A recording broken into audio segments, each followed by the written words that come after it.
Yung para saan kaya to guys, oh? Yung iniila dito sa Ilog Pasig.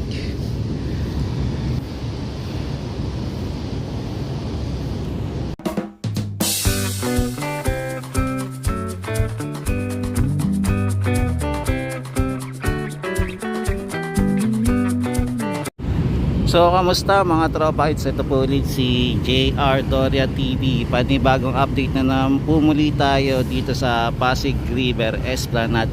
So samahan nyo po ulit ako ngayong araw ng June 8. Ikutin po muna natin ang Pasig River Esplanade. Kamustahin po natin kung ano na po yung status ng Esplanade, kung kamusta na, kung ano pa ba kaganap dito, kung ano na po ba yung nadagdag dito sa area. So time check po natin ay 6:10 na po ng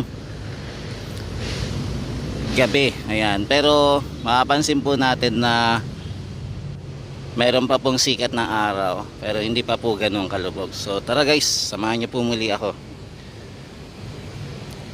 Ikot po muli tayo dito sa Pasig River Esplanade. Bali nandito po tayo sa ML Quezon Bridge mga guys. Malapit po. Bali inuna po natin yung phase 4. Dito po muna tayo unang mag-update. At ayan, mapapansin nyo po yung ating Ilog Pasig na napakadumi po ngayon at kulay itim po. Bali dito po lahat bumabaksak po yung ating mga waste, na kahit anong waste, kahit sa toilet po, kahit po sa kitchen and everything po, dito po bumabaksak. Kaya hindi natin po nakaya ng Ilog Pasig na linisin yung sarili nila. So mas maganda talaga magkaroon po tayo ng sistema dito, yung sewage treatment plant, para lahat po ng waste na pupunta po dito ay malilinis na bago po dumaan sa Ilog Pasig. So ito po yung nangyayari po ngayon, lalo na po hindi umuulan at mainit po ang panahon.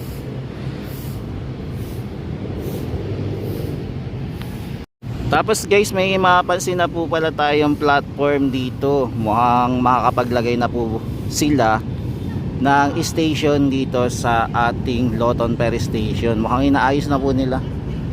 So ito na po yung ating ferry station, pero wala pa pong signage na nakalagay kung ayan, or any update kung kailan po mag-ooperate. Pero kahit paano, may napapansin na po tayong platform dito. Malapit po.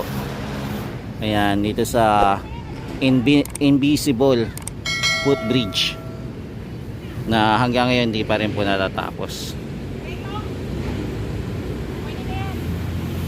Dito po sa area po ng phase 4, tuloy-tuloy naman po yung paglilinis ng ating mga kababayan. Inaalagaan po nila. Di bali ang nagmamanage po dito ay MMDA po. Sila po yung in charge dito po sa phase 4 naman. Malapit po sa Loton Ferry Station at malapit din po sa ML Quezon Bridge. Tapos ito naman po ating mga food stall naman po ay hindi pa rin po nag-ooperate. Meron pong nag-try po dito magtinda, kaya lang wala pong mga tao na pumupunta dito, kaya malulugi din po ang kanilang business at ang kanilang mga tinitinda ay masisira din po at expired na yan. Sira o expired na yan, parehas lang po. Yan, meron sanang tinda dito, yung waffle toppings at saka cheesy stick, pero hindi po siya nag-operate. Yan, meron na din pong daan dito sa may terminal, kaya lang ilan pa lang po kasi nakakaalam. Bali nagkaroon din po pala sila ng bakod dito, no, nilagyan nila. So kailangan pa siguro ng improvement dito sa area. Eto, yan, medyo lubak-lubak po yung dadaanan nila.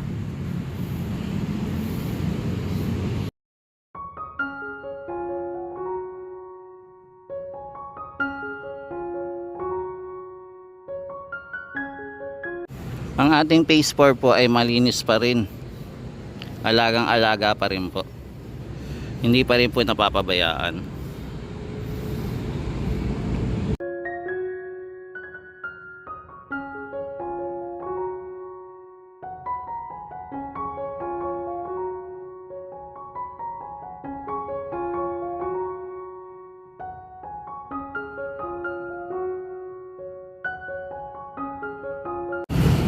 Malago na din po yung mga halaman dito sa area.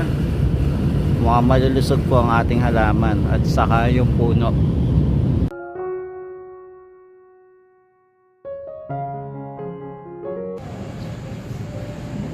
Mapansin nyo po, isang tindahan na lang po yung nagsisurvive dito. Tapos the rest wala pa. Kaya kailangan po dito ng promotion para mag-survive po itong mga tindahan dito sa area. Ng Phase 4, malapit po sa Toton Ferry Station. So maganda po talaga magkaroon na po tayo ng ferry dito.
Yung ating naman pailaw dito sa area naman po ng MacArthur Bridge. So same pa rin po. Ayan, makikita nyo pa rin po yung mga nakalawit na mga wiring.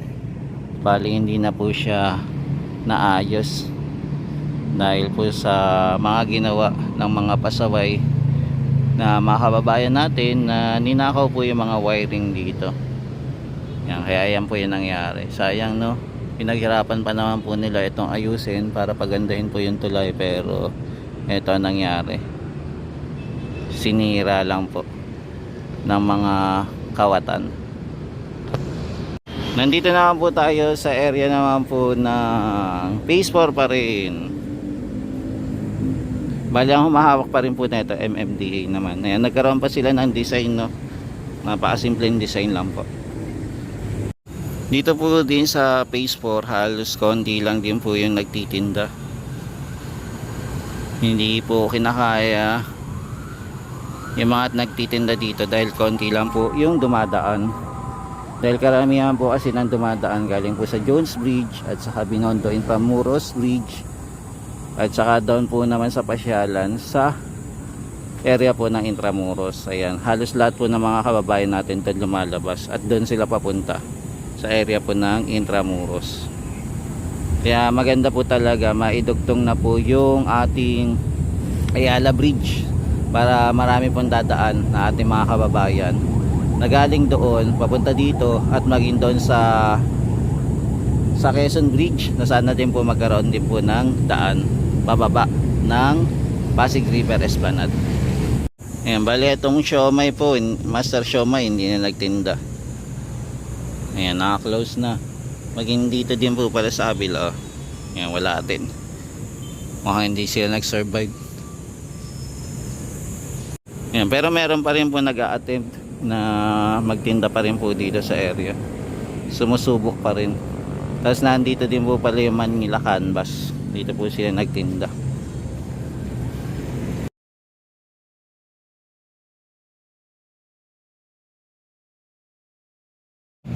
Yan, ang lugi lang po dito pagka walang bibili, syempre wala kang pambayad sa iyong employee o yung nagtitinda.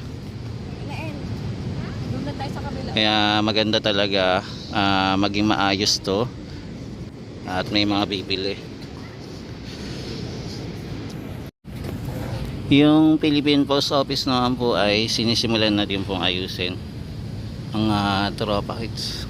Yan, so mapapansin natin yung mga kalat na naipon na po dito.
Yan, unti-unti na pala nilang binabaklas yung bubong para dito sa Manila. Yan, bali unti-unti na po nilang binabaklas itong bubong dito sa area po ng post office building.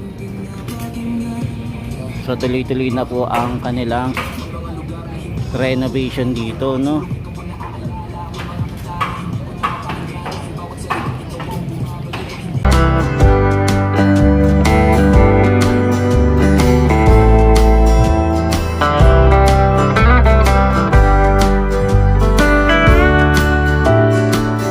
Yan, bali nandito na po tayo sa area naman po ng phase 1.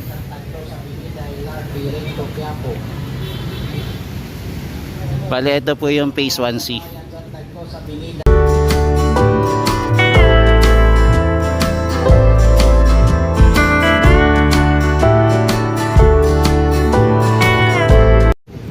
So mga guys, for now, ito pong ating food stall dito sa phase 1C ay temporary close po muna habang ongoing po yung pagche-check ng lugar po dito.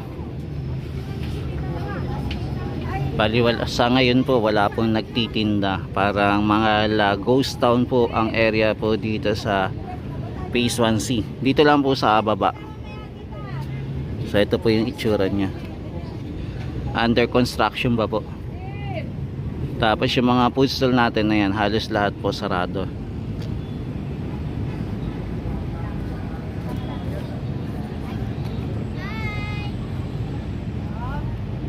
Bali nakadadaw din po dito si Jerry Acosar. Ina-inspection po itong lugar.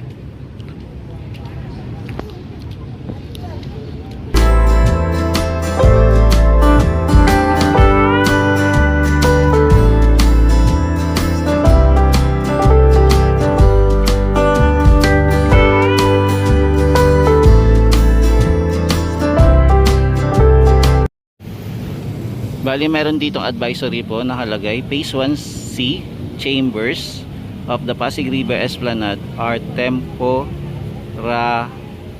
closed until further notice. Ayan pa yung nakasulat. So abangan na lang natin yung pagbubukas po muli netong phase 1C.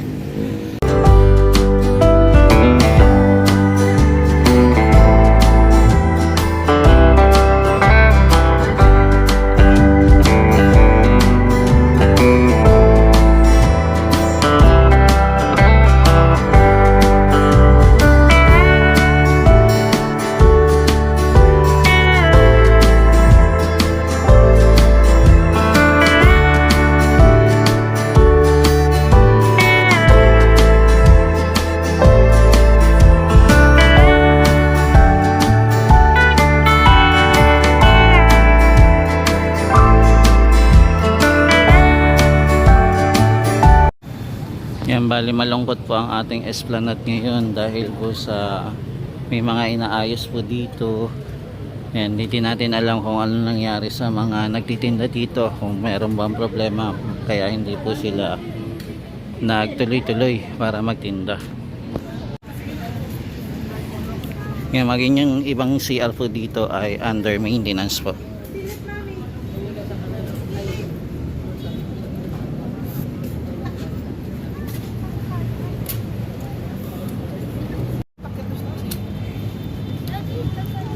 Yan, bale ito po yung sitwasyon ngayon dito sa phase 1C. May mga tao kaya lang naglalakad lang po. Wala po muna kumakain. At wala din po muna nagtitinda.